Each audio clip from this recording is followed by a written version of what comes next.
The champagne was flowing in torrents at the Sunday brunch at the exclusive golf club, and my sister Sandra was literally beaming when Dad pushed the little silver key over the white tablecloth. They were the keys to the beach house on Sould. 3 bedrooms, direct access to the dunes, millions of views of the North Sea, the pride of our family for 2 generations. "Congratulations, dear," Mom said, dabbing the corners of her eyes theatrically. "You worked so hard for your MBA on Privaton. You deserve this." Sandra took the key in her hand as if it were a sacred relic. "I can't believe it at all. The beach house all to myself." "Well, technically, it remains in the possession of the family foundation," Dad clarified while he lay back. "But you get the sole right of use. We transfer the primary occupancy to you. It's almost yours." My younger brother Christian lifted his coffee cup in the direction of Sandra on the chic new graduation and the chic new house. The whole table was cheering. Aunts, uncles, cousins, everyone was there to celebrate Sandra's graduation and her spectacular gift. I raised my water glass politely and took a small sip. "And what about you, Nadine?" Aunt Diane suddenly asked, turning to me. "What did you get when you graduated?"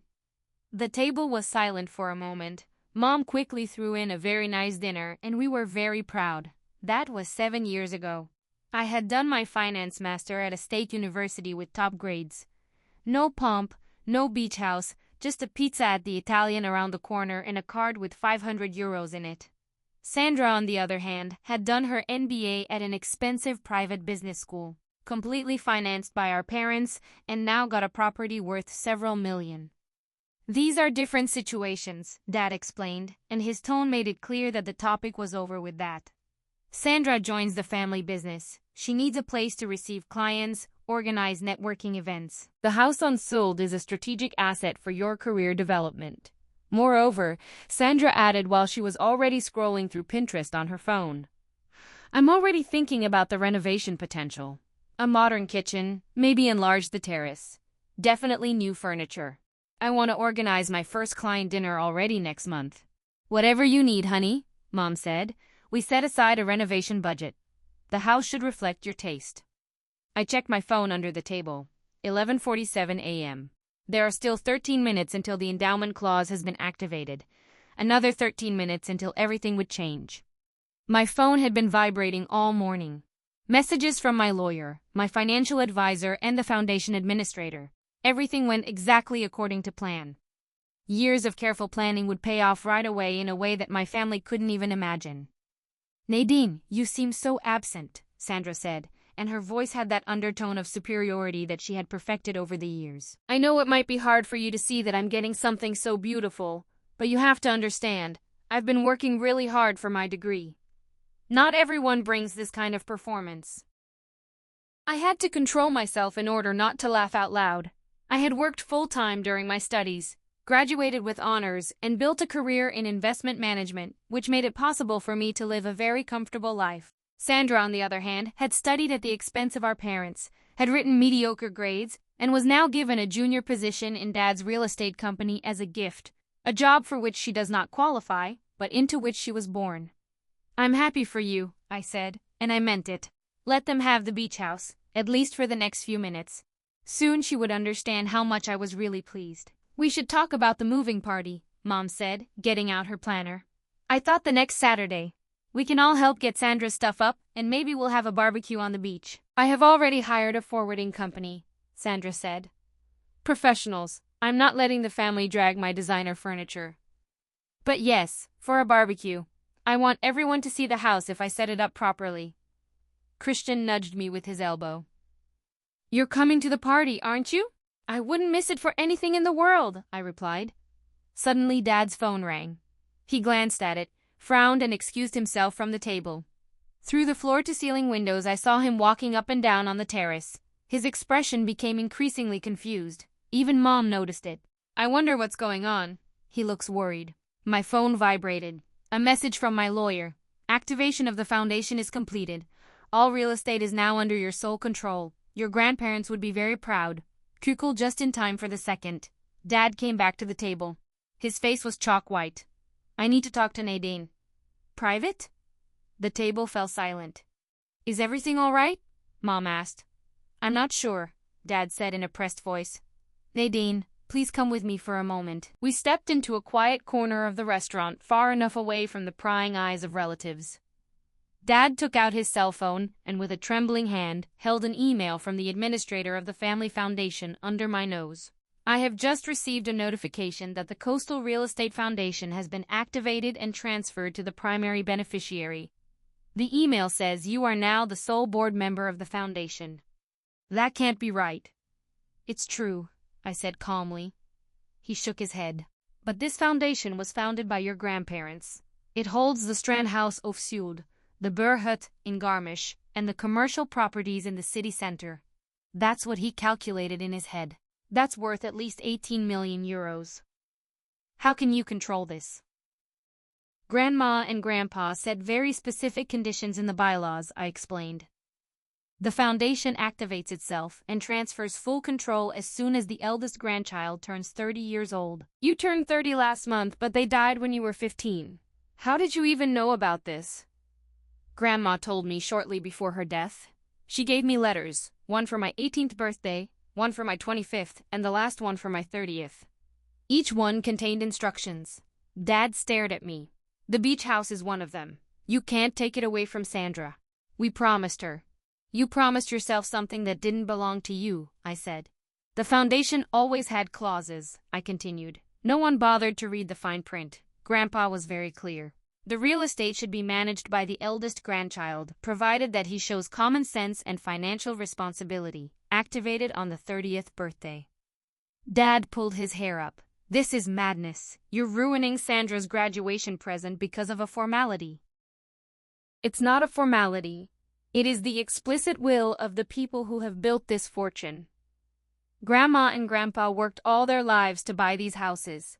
They wanted you to be protected, well-managed, and preserved in the sense of the family, not distributed according to your spontaneous impulses. We went back to the table. Everyone was staring at us. They literally smelled the drama. What's on? Mom asked. Dad dropped heavily into his chair. There is a complication with the beach house. What kind of complication? Sandra asked sharply. I took out my phone and opened the foundation documents.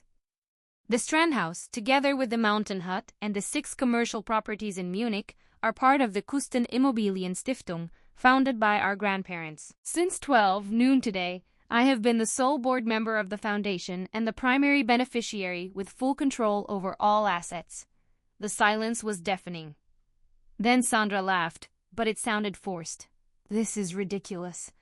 The beach house has always been family-owned. It was foundation property, I corrected, managed by a trustee until specific conditions were met. These conditions have been fulfilled today. Mom was now frantically scrolling on her phone. I am currently looking at the original documents. How could I never see that? Because Dad did the family finances and does not read details, I said simply. The foundation was established to prevent a situation in the same way. Impulsive gifts of valuable assets without considering the long-term receipt. Dad's face turned red. Are you saying Grandma and Grandpa didn't trust me? No. I'm saying they loved you, but knew that you have different values when it comes to money. They wanted to make sure that the properties were managed by someone with financial discipline and foresight. Sandra hit the table with the flat of her hand. You can't do that. Dad promised me the house. Dad promised you something that he had no authority to do. The foundation has always specified that I take control at 30. I did not make this rule. Grandma and Grandpa did that. Then change the rules, demanded Sandra. You're controlling everything now, aren't you? So just give me the house. The foundation has strict requirements for distribution. I can't just give away real estate. They must be managed for the benefit of all current and future family members. This is lawyer's chatter for I keep everything to myself, Sandra spat out. Actually, it means that these properties are maintained, rented at market prices, and the income is invested in the long term. Just what Grandma and Grandpa wanted. Mom continued to read on her cell phone. Her face grew paler and paler. The beach house brings €8,000 rent per month if it is not used by the family. The commercial properties bring over €40,000 per month. This foundation has been generating enormous revenues for years. Where did all the money go? asked Christian. Back to the Maintenance Tax and Appreciation Foundation, I replied. The current value of the foundation is about 18 million euros, increased from the original 12 million when the grandparents died. Good management. 8 million? Sandra whispered. And you keep all this. I manage it. That's a difference. The documents state that family members can use the real estate on fair terms. You can still use the beach house, Sandra. You just need to book it through the administrator and pay the standard family tariff. Paying to use my own family's beach house, she shrieked. Paying a subsidized price to use a foundation property, I corrected. Yes, just like everyone else in the family. Dad found his language again. This will tear the family apart. No, Dad. Your promise to Sandra, without checking whether you even have the authority to do so, would have torn the family apart. I'm just enforcing the rules that have been in place for 15 years. Aunt Day-Jen spoke from the end of the table. I remember when Mom and Dad started the foundation. They were very specific that the property should be protected. Father always said that he did not want his hard work to be wasted by impulse decisions. Exactly, I said. Grandpa has built up this real estate portfolio over decades. He did not want it to be smashed or given away piecemeal. So what? Poison, Sandra. So now you want to rise above all of us, sit on your little throne while we beg for crumbs. I will manage the properties responsibly, increase their value, and make them available to the family on fair terms. That's my job as a director. You could have warned us, Mom said quietly. You could have said something before we promised Sandra the house. I sent Dad an email 3 months ago when the administrator informed me about the upcoming activation. I set out the schedule and suggested that he should check the original documents before making promises. He never answered. Dad's face color changed from red to white. I thought the email was spam, some kind of phishing scam. Look, you thought an email from your parents' estate lawyer was phishing. I get a lot of emails. I didn't read it exactly. It's not my fault, I said. I have fulfilled my duty of care. You don't. Sandra stood up abruptly. Her chair scraped loudly across the floor. I can't believe it. My graduation day and you ruin it with your power play. Sandra, I'm not ruining anything. I'm just clarifying what's really happening as opposed to what you've been told. That's the same thing. She grabbed her bag. You know what? Keep your stupid beach house. I don't need it. I don't need this whole family. She stormed out. After a moment, Mom followed her. The remaining family members sat there in uncomfortable silence. Christian cleared his throat. So can I still use the mountain hut for my ski trips? Yes. Booking through the administrator. Family tariff figures. Follow house rules. Same as always. There have always been house rules, he asked in surprise and Zeroa. There were always rules. Most have ignored them only because no one has enforced them. That's changing now. Dad was staring at his untouched plate. Your grandmother would be ashamed of you. In fact, it was written in Grandma's last letter to me that she knew that this moment would be difficult. She wrote, She trusts me to stay strong, even if family members would try to make me feel guilty. Her exact words were, Your father will try to make you feel guilty. Don't leave him. You're doing the right thing. Aunt Diane smiled slightly. That sounds exactly like Mom. She loved you, Werner, but she also knew your weaknesses. That's crazy, Dad muttered. 10 million euros. And you manage all this? I have a real estate manager, a tax consultant, and a lawyer, but yes, I monitor everything. After Dad left to call his lawyer, the others looked at me with a mixture of awe and curiosity. Uncle Tom asked, Why did you let it get to this point? Why didn't you stop it earlier? I tried. I sent the email. I mentioned the activation on Thanksgiving. I even told Sandra last month to wait with plans for the beach house. No one listened, because no one wanted to hear something that complicates their plans.